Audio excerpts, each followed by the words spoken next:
Hello and welcome to another episode of India and Global Left. If you are new to the show, please hit that subscribe button. Also consider becoming a YouTube member, a Patreon, or donate small amount given in the link in the description box. Without further ado, let me welcome our guest tonight, Professor Richard Wolff. Professor Wolff is a renowned American economist. Professor Wolff, welcome back to India and Global Left. Glad to be here. I wanted to hear your thoughts about what we are seeing between Iran and the United States. Of course, the talks, the meeting in Geneva has been cancelled or paused for now because the Iranian side is saying that Israel has been violating the deal by massacring people in Lebanon. How do you describe the situation in which the U.S. has found itself in West Asia? It is a almost a classical dead end. I expect that the greater poets of India and China and Europe will, in the months and years to come, rewrite the story of what has gone on these last few months as a kind of epoch changing phenomena. It certainly looks that way from where I sit in New York City in the United States at this time. The United States made a colossal blunder. It misunderstood the politics of Iran, it misunderstood the domestic situation, let's call it ideological, emotional, whatever words you want to use. It misunderstood the military capability of Iran.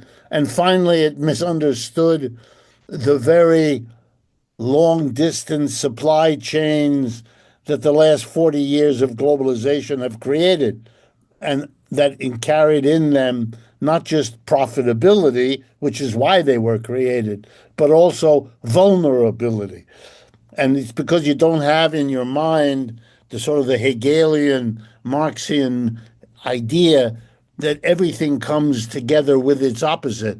So you better make sense of where the opposite is, because if you imagine to yourself that there is no opposite, you're just going to miss it, and it's going to come and surprise you when it shows up.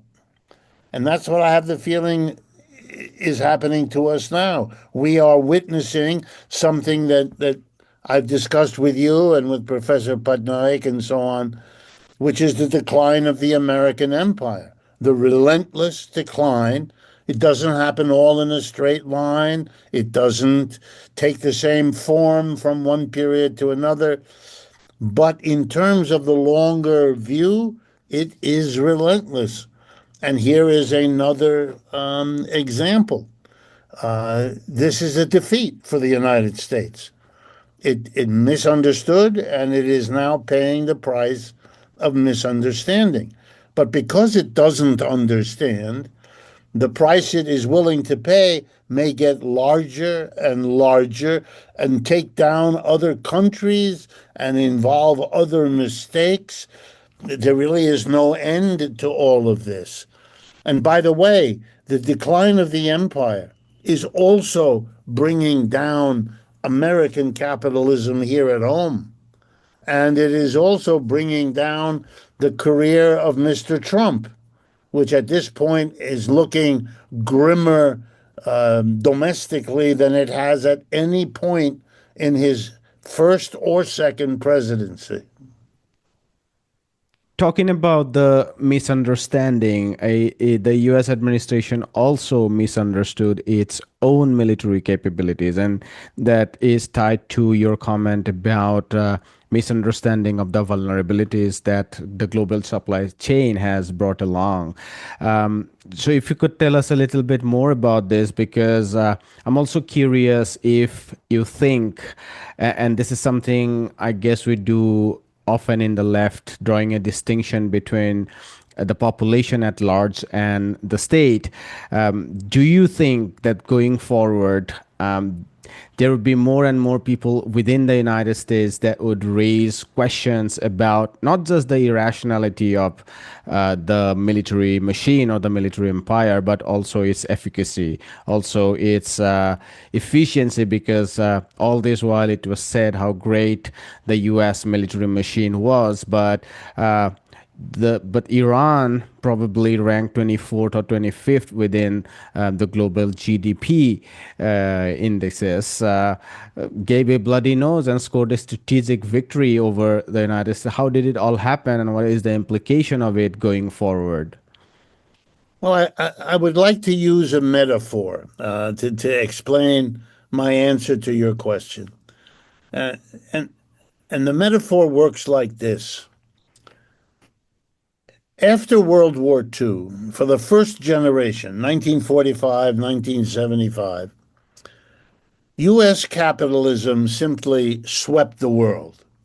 All the other capitalists, having enjoyed, if that's the right word, several centuries of capitalist colonialism in places like India, but all over, culminated in the mutual destruction of all these colonial empires. The British, the French, the German, the Dutch, the Russian, the Japanese, didn't really matter. They destroyed each other, with one exception, the US. Between the Atlantic and Pacific Ocean, between the fact that air travel had not yet become the military mode par excellence. It was too far away. And so the United States, I love to give my students the example that in World War II, uh, it is estimated that something in the neighborhood of 25 or 26 million Russians died. Likewise, in World War II, 8 million Germans died. In World War II, the number of American dead, 400,000. In other words, there's no comparison in terms of the damage, physical, moral, emotional, structural, infrastructural, doesn't matter. This is enormous and this is tiny. And so the United States really went crazy and took over. The dollar replaced all other currencies as the global currency. The IMF, the World Bank, all created mostly by Americans, or at least with a veto by the Americans. The gold price, gold standard with the $35 an ounce for gold, all the rest. And why is this important? Because the capitalists in all of the now secondary nations, Britain, France, Germany, Italy, Japan, and so on, slowly learned over those 30 years, 45 to 75, that if they were going to have any chance to survive in this new world order dominated by American capitalism, they would have to produce what the Americans produced, either at a better quality or at a lower price or both. If they didn't do that, they would have the domination of the United States financially, militarily, no chance. The only avenue was to exploit the capitalism of the United States under its rules and to defeat. By the 1970s, they were beginning to do that. I can tell you here in the United States, we stopped driving automobiles that said Ford or Chevrolet or Plymouth, and we started buying Volkswagen and Toyota and Nissan and all of that. It was a real wow. And today, we barely have an automobile industry left. Asian populations are producing the automobiles and buying them in a way that puts the United States in a very secondary position, even in the lives of these companies, Ford, General Motors, and so on, who are more active in Asia, for example, than they are in the United States.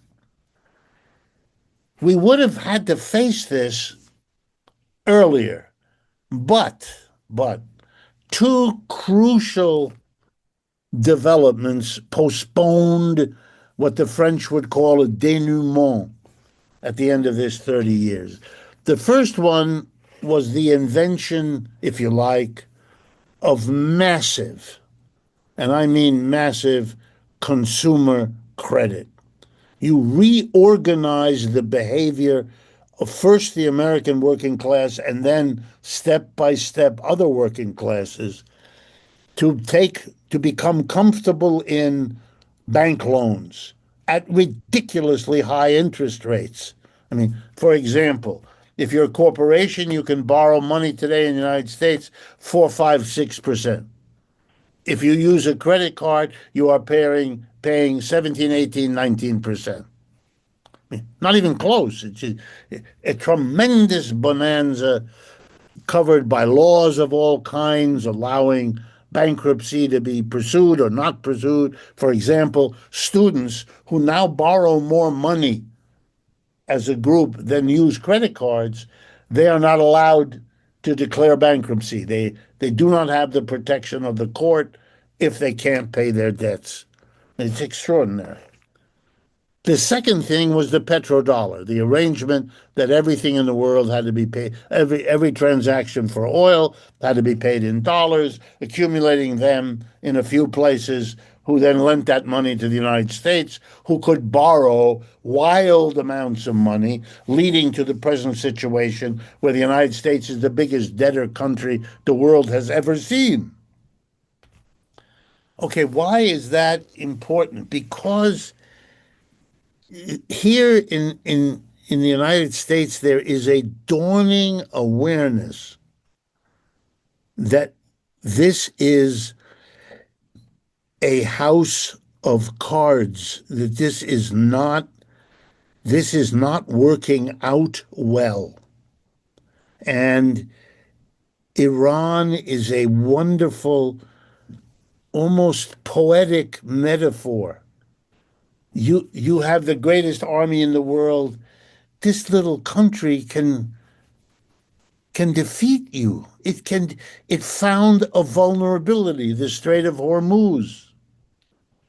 It found that its poor, mountainous, partly desert terrain is ideal for hiding missile silos and drone locations for and it's made an arrangement through the BRICS with um, Russia on the other side of the Caspian Sea, and then the Chinese manufacturing capability through Russia. So, I mean, the United States faces, therefore, an enemy which BRICS has organized into a network. So you're not just fighting Iran, you're fighting Russia and China, and that's an altogether different arrangement.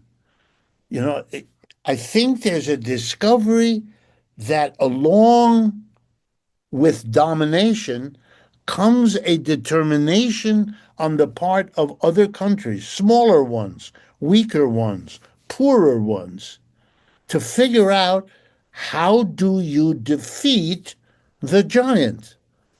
The Bible, other great books of human history are full of little stories where that kind of thing has happened. David defeats Goliath. Goliath is huge. Goliath is powerful. David figures out that there's one little slingshot device.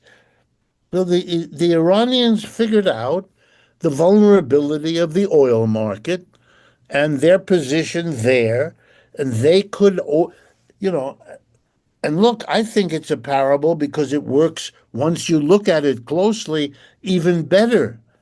Here's the parallel. This is a country that is neglected, if you like, by the world, that's on the road, from China in the east to Europe in the west. It's a little place along the road there. Uh, it is not interesting to the West until oil. I mean, I'm exaggerating, but to give you the idea, oil. The minute oil, well, now it becomes part of the colonial project. When they make an effort after already a long time in 1953 with Mossadegh, try to make a little election, put into office somebody who claims that he's going to use the oil to help the country of Iran rather than the oil companies of Britain, uh, they overthrow him. I mean, and do it crudely so that the whole country knows the CIA got rid of him. And they install a dictatorship that lasts for another generation. Okay, the way I read it, they began the minute the Shah was overthrown back in the 1970s. So 50 years ago, half a century, they went to work to do what the capitalists did after World War II around the world. They looked at the United States, they understood who their enemy was. The United States was against them from the day the Ayatollahs and the mullahs made their revolution in Iran.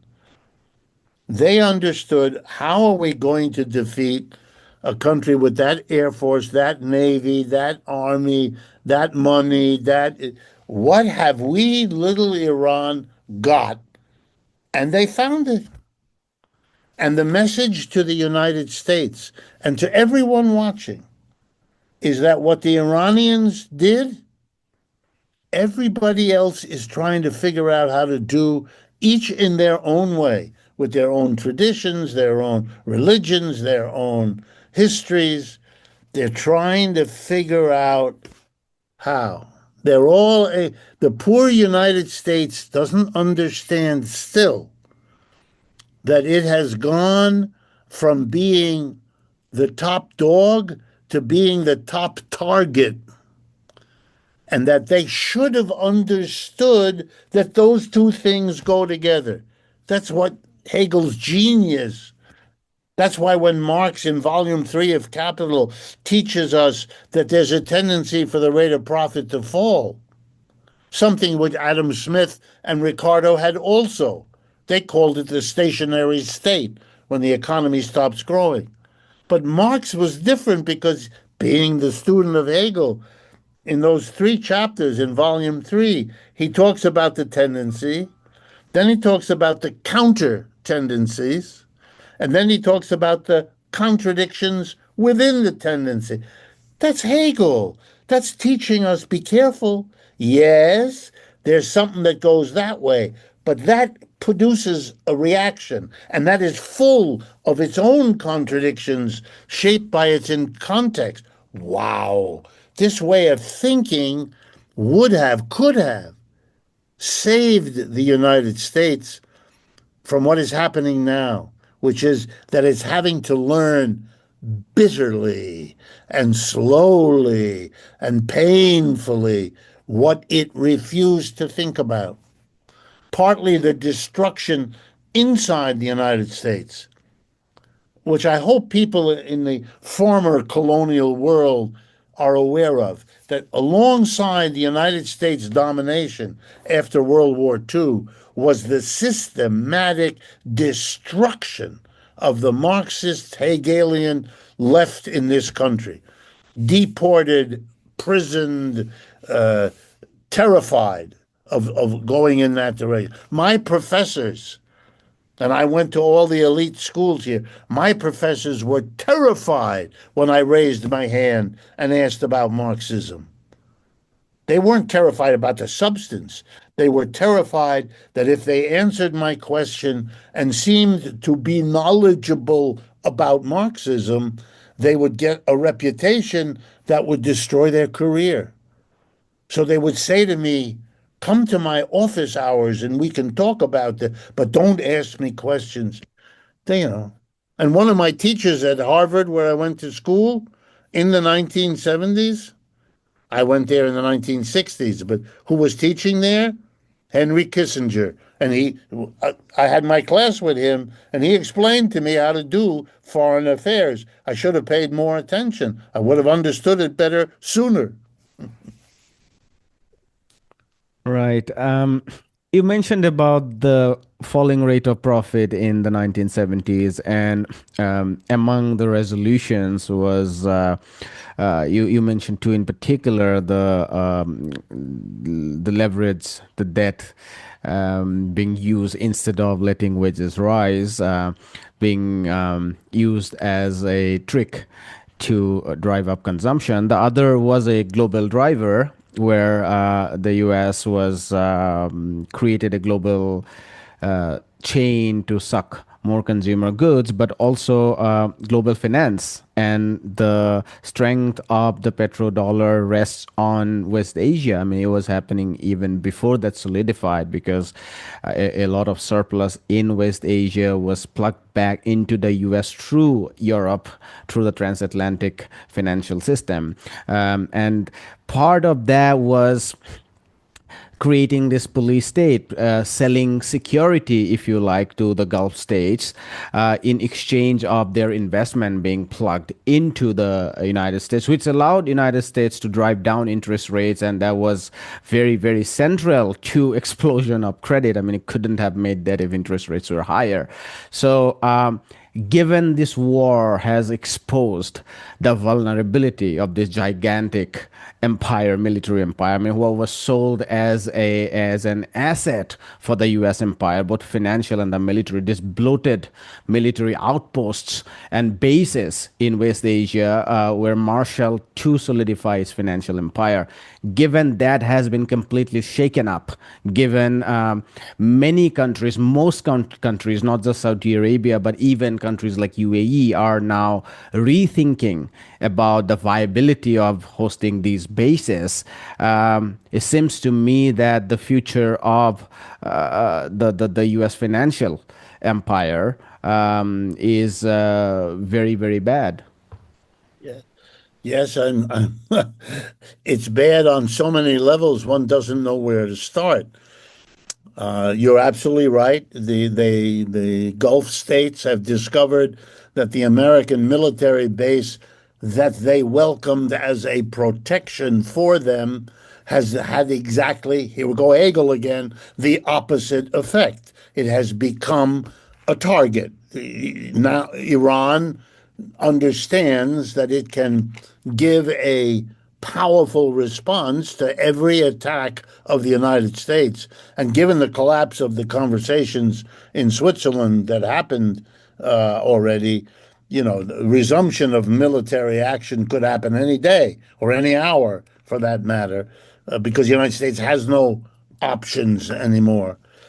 So they understand that they are now targets, and they don't want to be targets because the rocket can go a few miles either direction, and then it isn't a military base. It's the little bit of culture and development that they've achieved. Okay. But there are other dimensions. Let me add them so you see how serious it is. The United States, more than you might imagine, is aware that it lost the war in Vietnam. It's aware that it lost the war in Afghanistan, and it's aware that it lost the war in Iraq. In each case, what it dreamed of, the regime changes, the reorientation, none of that has happened. You know, the enemy in Vietnam was the Communist Party of North Vietnam, and effectively that's who runs the country now and ever since. And likewise, the Taliban was the enemy in Afghanistan. They run Afghanistan. I mean, there's no question, you law. And out of it came the notion that fighting a war in Asia on the land with troops is a losing proposition. You can't do that. That you can't do it. Okay, so what is your alternative? High tech air power. All right. Iran suggests, and this is causing unspeakable turmoil in Washington right now. Iran suggests that it may actually be even easier for little countries like Vietnam, poor countries like Afghanistan or Iraq, to defeat an air based or techno based attack than it was for Afghanistan and Vietnam to defeat, hundreds of thousands of military and army people coming in their country. And if they don't have high tech or air and they can't afford a land army, then, as the French say, le tigre est en papier. It's a paper tiger. It's the old joke of the Chinese. It looks like a tiger, but it's just a balloon. It's a kite. It's a piece of paper. It's not going to bite you. It can't bite you. It's just the image. It's not. Now, yes, the United States is still dangerous. Yes, the United States threatens to cause real damage to get what it wants. I'm not at all questioning that it will continue to try to do that. But it has taken an incredible blow having been defeated here. Look, after the attack by Israel and the United States on Iran in June of last year, 2025, remember, it's now called the 12-day war because it didn't last, because the Iranians were already then able to hit back in ways that the Americans and the Israelis had not understood. And Israel has an army of spies in these countries. That's why they're able to kill their leaders. That's how they could assassinate the Ayatollah and all the rest. They still didn't understand. It shows you can have the greatest spy apparatus. If you don't understand what's going on, you're going to make one blunder after another. The real question now will be whether this blunder can be learned from, or whether you will have, and I'm afraid it's more likely, we will have another effort, likely this time run by the Democrats, but basically to do the same thing and to end up in the same dilemma, just a different country. It won't be Iran, it'll be something else. Right now, uh, there's interest in the new government in Israel under Mr. Bennett, if he wins, seems to have decided to leave Iran alone. They can't defeat Iran, but they're going to attack Turkey. So the next phase, and the Americans will, I don't know, go along. That issue is being fought out domestically. It is really important, and I say this as a Marxist, very important not to lose sight of the fact that the domestic struggle is the international is very important. Great power conflict is its own thing. It has what Louis Althusser used to call relative autonomy. It has to be understood. People like John Mearsheimer is right. There is a global great power struggle, but it is anchored in, it is deeply dependent on the class struggle at home. And the interaction is what you have to understand. It's after you say that they're both dependent, then you have to talk about, well, what is that dependency? Otherwise, you're going to lapse into stressing one at the neglect of the other, or vice versa. The class struggle is heating up in the United States. It is going through stages of development. It went to the right first. That's why we have Trump. But he isn't solving anything. And therefore, the question, for which I don't have the answer, but the question for the working class is, where do you go now? You don't want to go back to the conventional Republican Democrat. The alienation from that is spectacular. I want to remind people I'm sitting here in New York City. We just elected a Muslim socialist for mayor. Unthinkable in the history of this city for the last 2 centuries. A young man who proudly says that if Benjamin Netanyahu visits New York, he will have him arrested. You know, a lot of Jewish people live in New York City. They voted for the Muslim socialists too. The alienation. And I don't want to take away from Mr. Mamdani. He's very creative, very thoughtful, good leader, best New York could hope for. But he wasn't elected because of him or because of his socialism or because of his Islam. None of it. He was elected because a socialist Muslim is clearly different from what we have had. It is a massive vote of rejection and alienation. And by the way, the last couple of days, it may be that the next mayor of Washington, D.C., our capital, is a black woman socialist. It's again the same phenomena of, and will that sweep the country? I don't know. I'm not claiming it certainly hasn't done it yet. Will it? It might. And the very fact that I can say it might tells you what changes have happened here right below the surface, but they are rooted in a working class whose conditions are being squeezed decade after decade. They have lost the idea that the future will bring change, that they need only wait, work a little harder, save a little more money. And particularly the younger people. The polling among people under age 35, the majority now want socialism. They don't even know, let me be blunt and honest, they don't even know what it is. They couldn't know because it hasn't been taught in the school, it hasn't been explained. The generation that knows it from the past is dying out. It's a serious problem. When I give speeches and people raise their hand and they say, I want to talk about socialism, I say, sure. And then I used to expect an interesting question. No, often the question is, what is it? These are adults. They're working adults, smart people, educated. They have no idea what this is. Or they think they know, and what it is the Soviet Union. Or what it is the People's Republic of China.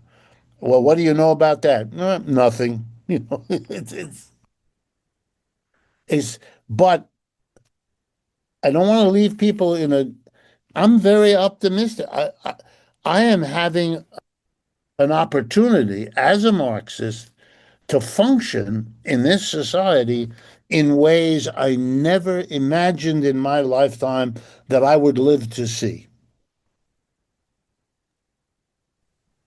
One of the places I wanted to ask you a question on, and this relates to your uh, your comments about the importance of class struggle, is the importance that AI has gathered and how class war has been intensified through all resources being funneled into or wrapped around AI. And by AI, I need to be clear, I'm not particularly talking about the chat bots that gives a solution. I am talking about enormous money from space technology that maps our agricultural fields to military technology to spy agencies, all wrapped up into data centers. The financial market, all of which is being poured into that. I mean, more money. Bloomberg is excited because it says that the drought in the stock market is over. Now money is coming out of the private equities into the public, and the talks are, of course, like SpaceX going public, because apparently even the debt is not enough, because they need even more money, and all of this is at a time when the returns are not coming. Even the CEO of Anthropic is saying that while the valuations are going off the roof, and I'm optimistic, but I'm not sure when the returns would come and how long that will take. And if you are reasonable about it, you see this as an intensification of class war, because it's not just one person becoming a trillionaire. It has tilted the balance in favor of concentration of wealth. I mean, in ways that I can't explain. I mean, we often talk about the last 20 years, how extreme that has been. Piketty and others has been telling us, giving us comparative figures with the few delays and so on and so forth. But I'm not sure like where it is going, like with these $1 trillion company like popping out just in a day. So you are right. Yes, we have been discussing about the growing strength of the class struggle within the United States. But I wanted to ask you also about the strength of the class war, and how the trillionaire class and the billionaire class, how strong they have become, and as a working class politics, how do we tackle it? Because it is not that old fashioned factory style mobilization, or what is the strategy going forward? Well, I think let me respond on a couple of levels. Across the United States, and particularly among younger people, as they come out of high school, as they come out of college, I am not exaggerating. There is a very deep depression. There's a deep understanding that the jobs and the lives they had been led to expect at the end of their education, and when they become adults in the working world, that they were misled, that they were deprived of something that they hadn't had, but that they were told was coming for them. And it's not there. And it's not like dying, because then you're not there. They're still there, but the promised life isn't there. And it takes the following interesting form. We are right now at the end of the season of graduation, when every college every has a little ceremony for the people finishing this year and going on. And so we have a graduation ceremony, and typically a famous person that the university wants to cultivate is invited to come and give a talk. These talks are usually as interesting as stale bread. They you should do well and welcome to just empty exercises. Their main function is the hope of the university that the person you invite will give a donation to your university to endow a chair in biology or something. Many of them this year, many, involved inviting one of these tech billionaires, somebody from Google or Apple or Anthropic or any of them. And they would give a speech about the wonders of AI. And the students would boo them off the stage. It became a phenomenon. The New York Times had to write story. What's happening to our young people? Very easy to tell you. For them, for many of them who pay attention, they know enough to know that AI is somehow involved. They couldn't tell you how in the absence of good jobs for middle managers, for all kinds of things they had hoped to get as a job that they're not. it, meanwhile, the working class people have no work at all. They are being told there are no factory jobs. You can go and be a retail clerk somewhere. I mean, I just wrote a story. We have here in New York City 76,000 food delivery drivers. These are people on bicycles who take the food from a restaurant and deliver it to somebody's home. Okay? 76,000 of them. They were earning, up until 2 or 3 years ago, $7 an hour here in New York City. I mean, you cannot, you cannot. You go into a coffee shop and you ask for a coffee, it'll cost you $5. So that's what $7 gets you. And you are taxed on top of it. The socialists in the city council got the minimum wage raised to $21 from 7, triple. Okay. We now have 7,000, right, drivers. Why? Because everybody has to accommodate. They were basically free laborers. Now you have to pay them not much. It is not, you can't live on it either, but it's better. What am I telling you is we have only jobs at the bottom, jobs with no security, no benefits, no pension, no medical health care, nothing. Very low wage. We have an army of people, and the army is growing larger, slowly, steadily. And the working class is slowly, steadily understanding with bitterness that there is nothing for them. They don't yet trust the left in America. So, to answer your question about strategy, I don't know how we go about organizing these people. But I do tell you that this is a system, and this is important, that this is a system that is savagely exploiting them. To understand Elon Musk becoming our first trillionaire, it is important that the American people do grasp that the way this system works is to make the man who was already the richest in the world with several $100 billion much richer.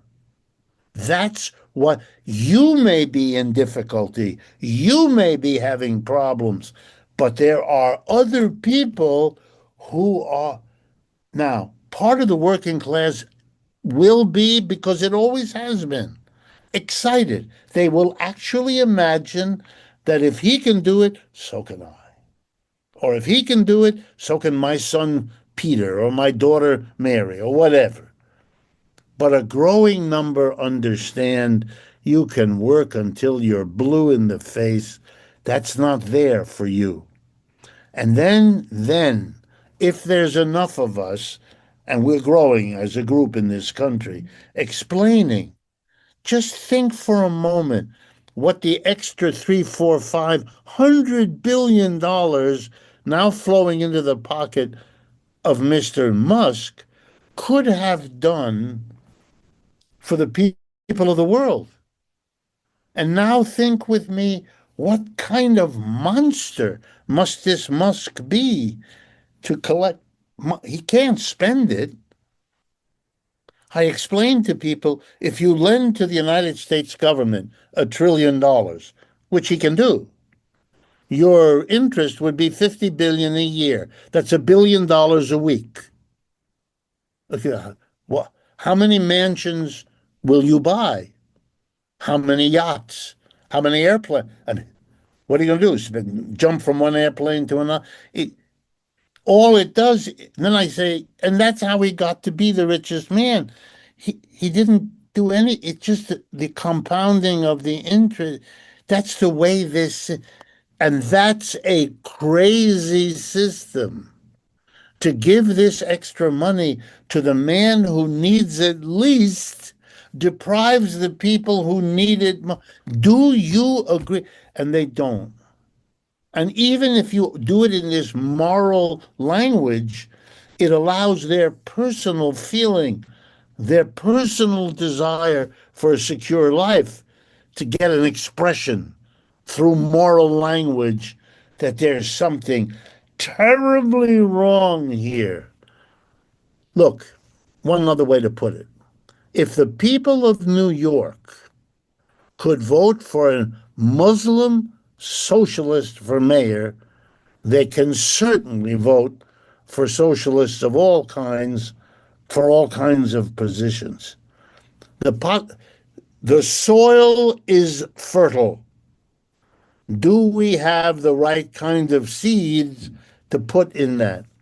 And the answer is I don't know. We do not have an obvious candidate. We have people who might emerge doing that, but for the moment, no. For the moment, it's a population that is very hostile to the leaders. Mr. Trump has very little support. And at this point, his own MAGA, Make America Great Again base is split badly along three or four lines that it'll be very difficult for them.